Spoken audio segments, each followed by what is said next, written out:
Dans cette vidéo, nous allons analyser la zone 14 sur un terrain de football et comment le Liverpool d'Arne Slot l'exploite à merveille pour punir ses adversaires. Regardez bien cette zone. Elle pourrait sembler banale sur un terrain de football, mais pour ce chauve, c'est une véritable zone de danger. Une zone où il démantèle complètement les défenses adverses.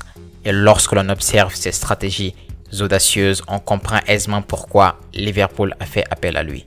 Un club dirigé pendant près d'une décennie par Klopp a désormais trouvé un homme qui exerce un pressing encore plus intense tout en conservant une structure d'équipe équilibrée. Il s'agit d'un entraîneur qui évite les centres traditionnels et qui concentre ses joueurs dans l'axe.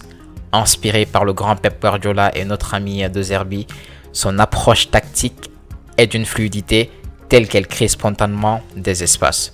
Grâce à cela, il a transformé Feyenoord, une équipe jusque-là moyenne, en championne seulement en 2 ans. L'heure de dire les termes, les amis.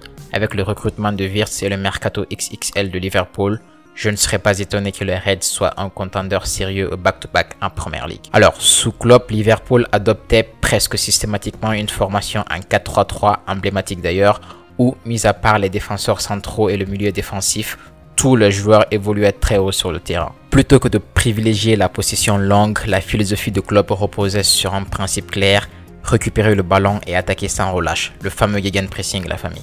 Mais lorsqu'on examine la méthodologie d'Arne Slot, une différence majeure se fait sentir.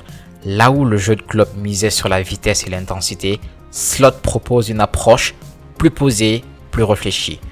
Fortement inspiré par Guardiola et De Zerbi, son style privilégie la conservation du ballon pour maintenir le contrôle du match tout en exploitant les déplacements intelligents des joueurs pour créer des espaces. Alors schématiquement, Slot opte généralement pour un 4-2-3-1, toutefois il ne s'agit nullement d'un système figé, sa structure est extrêmement fluide avec des permutations constantes en fonction de l'organisation adverse. Coucou Enrique. Par exemple, face à un bloc resserré avec 2 attaquants, il demande à son gardien de monter entre les défenseurs centraux, instaurant un surnombre de 3 contre 2 dans la relance. Cela permet de déjouer le pressing initial et de trouver sur les ailes le latéral. Si l'adversaire aligne une ligne offensive à 3, Slot ajuste la disposition en positionnant son pivot de manière verticale, l'un des deux restant proche de la ligne défensive. Maintenant, contre une équipe très offensive avec 4 voire 5 joueurs en attaque, son système s'adapte encore davantage. Un milieu supplémentaire décroît, un latéral se recentre, le fameux inverter fullback, ce qui génère un surnom défensif de 6 contre 5.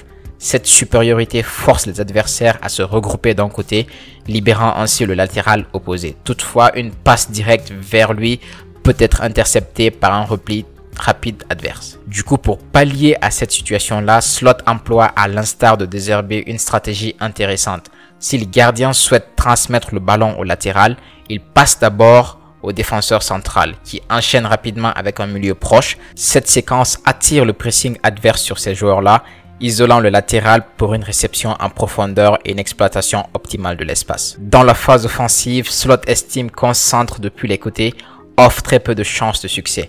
Il privilégie donc une occupation minimale des flancs, souvent avec un seul joueur par aile. Ainsi, on peut observer le latéral droit et l'ailier gauche jouant dans l'axe, tandis que leurs homologues opposés assurent la largeur ou inversement d'ailleurs. Il arrive aussi que les latéraux rentrent dans l'axe pendant que les ailiers restent écartés. Les amis, on arrive au moment intéressant de la vidéo où je fais d'ailleurs le rapprochement avec une autre vidéo que j'ai réalisée sur Guardiola à retrouver sur la chaîne. Du coup, pour marquer des buts, Slot mise principalement sur une surcharge axiale d'une zone précise appelée zone 14. Il y a plein de contenu d'ailleurs sur cette zone-là, qui est une zone juste à l'extérieur de la surface de réparation qu'il qualifie de zone de finition. Si l'on divise le terrain en 18 zones, la 14e est celle offrant à la fois des angles de passe et des opportunités de tir. Slot la surcharge donc avec ses milieux axiaux et alimente cette zone grâce à des percées de balles au pied depuis les ailes. C'est d'ailleurs pourquoi les amis, je suis convaincu que Florian Wirtz sera très intéressant cette saison en tant que milieu offensif qui sera souvent aux aguets dans cette zone justement. Dans le dernier tiers, lorsque l'adversaire anticipe un centre, sa défense se regroupe dans la surface, libérant ainsi la zone 14. Une passe en retrait y trouve alors un joueur démarqué, prêt à tirer. Et si l'adversaire s'adapte en fermant la zone, Slot en fait une zone d'appui En attirant davantage les défenseurs vers l'avant, il agrandit l'intervalle entre la défense et le gardien. Dès lors, une passe en profondeur dans cet espace offre à l'attaquant une opportunité en face à face avec le gardien. Maintenant les amis, pour ouvrir un axe de perspective, pour la saison prochaine, je m'attends à des latéraux plus offensifs à Liverpool. Je m'attends aussi à un duo Salah-Wirtz un peu plus axial et exploitant davantage cette zone 14 là. Et dans le système, je m'attends aussi à avoir Kerkez et Frimpong sur les ailes en étant des latéraux un peu plus offensifs, et on retrouverait dans cette perspective Graven dans l'axe avec VVD ou Konaté. Zobo et Alexis dans un double pivot en phase offensive évidemment.